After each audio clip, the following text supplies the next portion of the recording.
Hello everyone, welcome to Prema's culinary. இன்றைக்கி நான் உங்கள்கிட்ட ஷேர் பண்ண போகிற ரெசிபி வந்து ஒரு பீட்ரூட் ரைஸு, பீட்ஸ் புலாவ்னு கூட சொல்லலாம். ஸோ இன்றைக்கி இதை குயிக்காக எப்படி பண்ணுறதுன்னு பார்த்துடலாம். நான் பீட்ரூட் ரைஸ் பண்ணுறதுக்கு நான் வந்து ரைஸ் வந்து ஒரு 1 hour சோக் பண்ணி வச்சுருக்கேன். Basmati rice 1 cup basmati rice. அதுக்கப்புறம் நான் இப்போ வந்து இந்த கடாயை ஹீட் பண்ணிக்கிறேன். நீங்கள் வந்து கடாயில் பண்ணுறதுனாலும் பண்ணலாம், இல்லை ப்ரெஷர் குக்கரில் பண்ணுறதுனாலும் பண்ணலாம். நான் ஒரு கடாயை ஹீட் பண்ணிவிட்டு அதில் வந்து 1 tablespoon ஆயில் சேர்த்துட்றேன். அதில் வந்து 1 inch பட்டை, 2 கிராம்பு, 2 ஏலக்காய் இடிக்கல்ல இடிச்சிட்டு நான் அதுக்கப்புறம் சேர்த்துக்கிறேன். அப்போ தான் அது ஃப்ளேவர்ஃபுல்லாக இருக்கும். ஸோ அதனால் நான் அதை சேர்த்துட்றேன். சேர்த்துட்டு நல்லா வதக்கிக்கலாம். வெங்காயத்தை தின் ஸ்லைசஸாக கட் பண்ணி வச்சுருக்கேன். அதையும் இதில் சேர்த்து நல்லா வதக்கிக்கிறேன். ஆனியன் வந்து நல்லா வதங்கணும். அதுக்கப்புறம் 2 பச்சை மிளகாய் கீறி வச்சுருக்கேன். அதையும் இதோடு சேர்த்து வெங்காயத்தோடு சேர்த்து நல்லா வதக்கிக்கலாம். அதுக்கப்புறம் 1 teaspoon ஜிஞ்சர் கார்லிக் பேஸ்ட்டு நான் சேர்த்துருக்கேன். அதையும் நல்லா வதக்கிக்கலாம். நீங்கள் கார்லிக் சாப்பிட மாட்டிங்கன்னா வெறும் இஞ்சி மட்டும் நீங்கள் சேர்த்துக்கலாம். நான் வந்து இந்த ஸ்டேஜில் கேஷ்யூ நட்ஸ் சேர்க்குறேன். ஆக்சுவலாக நான் முன்னாடி பட்டை கிராம்பு சேர்க்கும் போதே நான் இதை சேர்த்து வறுத்துருக்கணும். நான் மறந்துட்டேன். இட்ஸ் ஓகே, நான் இப்போ சேர்த்துருக்கேன். நீங்கள் வந்து இனிஷியல் ஸ்டேஜ்லேயே கேஷ்யூ நட்டை சேர்த்து நீங்கள் நல்லா வறுத்துக்குங்க. அதுக்கப்புறம் பீட்ரூட் வந்து நான் பொடியாக கட் பண்ணி வச்சுருக்கேன். நீங்கள் கிரேட் பண்ணி கூட நீங்கள் சேர்த்துக்கலாம். நான் அந்த பீட்ரூட்டை நான் இப்போ இதோட சேர்த்துட்டேன். நல்லா வதக்கிக்கிறேன்.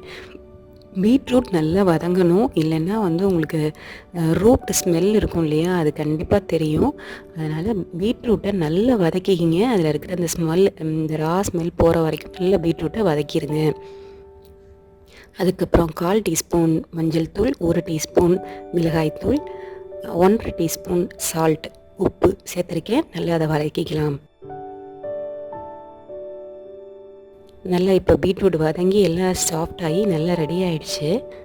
நான் இந்த ஸ்டேஜில் ஃப்ரோசன் பட்டாணி அதை நான் சேர்த்துருக்கேன். நீங்கள் வந்து பட்டாணி வந்து ஃப்ரெஷ் பட்டாணி சேர்த்திங்கன்னா அதை குக் பண்ணிவிட்டு, ஃப்ரெஷ் பட்டாணியாக இருந்தால் நீங்கள் வந்து அதை குக் பண்ணிவிட்டு இதில் சேர்த்துங்க. நான் ஊற வச்சுருக்க 1 cup பாஸ்மதி ரைஸ் இதில் நான் சேர்த்துட்றேன். தண்ணி இல்லாமல் நான் அதை சேர்க்குறேன். சேர்த்து இந்த மசாலாவோடு நல்லா வதக்கிக்கிறேன். இந்த மாதிரி தண்ணி இல்லாமல் சேர்த்து அதோடு நல்லா வதக்கும் போது, இந்த மாதிரி தண்ணி இல்லாமல் அதை நல்லா ஒரு வதக்கிக்கிட்டோன்னா அரிசி வந்து ரைஸ் வந்து நல்லா பொலன்னு ஒன்றோட ஒன்று ஒட்டாமல் வரும். ஸோ அதனால் நான் இதை நல்லா வந்து இந்த மசாலாவோடு நல்லா நான் வதக்கிக்கிறேன்.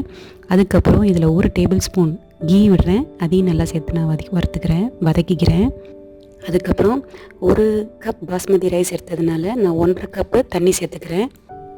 இதை நல்லா கவர் பண்ணி நல்லா குக் பண்ணிக்கலாம். ரைஸ் இப்போ வந்து குக் ஆகிடுச்சு. நீங்கள் ப்ரெஷர் குக் பண்ணுறதா இருந்ததுன்னா ஜஸ்ட்டு வந்து ஒரு 2 whistle ஆஃப் பண்ணிவிடுங்க. கடாயில் செய்கிறதா இருந்ததுன்னா ஜஸ்ட் ஒரு 10 to 15 minutes அது ரெடி ஆகிடும். நீங்கள் லிட்டை ஓப்பன் பண்ணிவிட்டு செக் பண்ணி பாருங்கள். ரைஸ் நல்லா குக் ஆகிருக்கும். ரைஸ் இப்போ ரெடி ஆகிடுச்சு. இதில் வந்து கொத்தமல்லி தூவி இறக்கிடலாம். சூடான ரைஸை வந்து நம்ம கரண்டி போட்டு கிண்ட வேணாம், இல்லைனா ரைஸ் வந்து உடஞ்சிரும். ஸோ ஜஸ்ட்டு வந்து ஒரு ஃபோர்க்காலேயோ இல்லை இதாலேயோ ஜஸ்ட்டு வந்து ஒரு மிக்ஸ் பண்ணி விடுங்க. ஸோ ரைஸ் ரெடி ஆகிடுச்சு. கொத்தமல்லி தூவி இதை சர்வ் பண்ணிடலாம். இது வந்து ஒரு சிம்பிளாக ஒரு பொட்டேட்டோ கூட ஒரு இல்லை வத்தல் படாம் அதோடு நல்லா போகும். ட்ரை பண்ணி பாருங்கள். இது ரொம்ப நல்லா வெரைட்டி ரைஸ், ரொம்ப குயிக்காக பண்ணிடலாம். அண்டர் 30 minutes நம்ம இது ரெடி பண்ணிடலாம்.